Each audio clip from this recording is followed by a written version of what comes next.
The Royal School District is 40 miles wide, so we bring students in from quite a ways away. My husband and I grew up in suburban schools, which had a lot of different extracurricular activities that were brainy in nature versus sports. So moving here, we've really enjoyed this community, but we have seen initially it was lacking in some of those programs. We saw this as an excellent opportunity for us to provide education in a way that would tie in with STEM. Through the First Washington program, they develop a wide variety of skills that could help them be successful in a number of jobs. It really doesn't take a lot to be able to get the kids going with the coding, and they really blossom under programs like First Lego League. One of our students, I remember we were just walking out after practice one day, and he goes, "Mr. Copenhaver, this is the first time I've ever been on a team," which really stuck out to me because in my experience, you just assume that at some point they've been part of a team. And the fact that they consider, robotics a team and they get that team atmosphere and camaraderie, I think is a huge deal. When robotics came, I felt like I was finally in a team. Like last year, I was really quiet. And then when I got to know the team, I started talking more. And this year, I felt really confident in talking. And that actually changed my life a lot.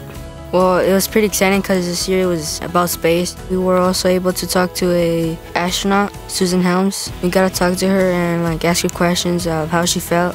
For Into Orbit, they had to come up with an innovative solution to a problem that astronauts face during long-term space exploration. So our problem was mental health, of how if you stay in space for too long, you could go mad. So their idea was to come up with a system where astronauts got care packages and they'd have to solve a riddle and kind of do these mental stimulations to open their care package from their loved ones. So we have some kids that mainly focus on the programming and other kids that mainly focus on problem and solution, but they all end up helping each other out and encouraging each other. And it's interesting too to see which kids kind of were the dormant leaders, they didn't realize that about themselves.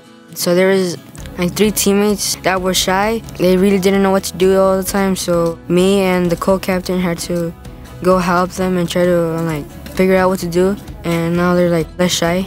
A lot of kids didn't know how to code at first, but when their captains are teaching them, they're like, "Ah, I get it."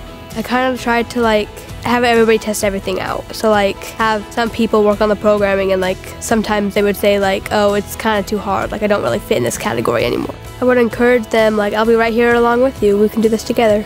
I'd say without it, a lot of these kids would never know there's anything outside of the small towns we live in. So without this outreach and teaching them about careers and all these opportunities they have, they would just maybe never know about it. When we talk about our mission and wanting our kids to receive an excellent education for all, we really mean all, and this program is perfect for that. I would really just say thank you to First Washington for providing this framework that then allows us to provide this program to our kids, because it lifts everyone. I feel proud. Before, we were just kind of a mess sometimes because we would scramble to find something to do, but now I feel proud. Proud of my team, proud of me.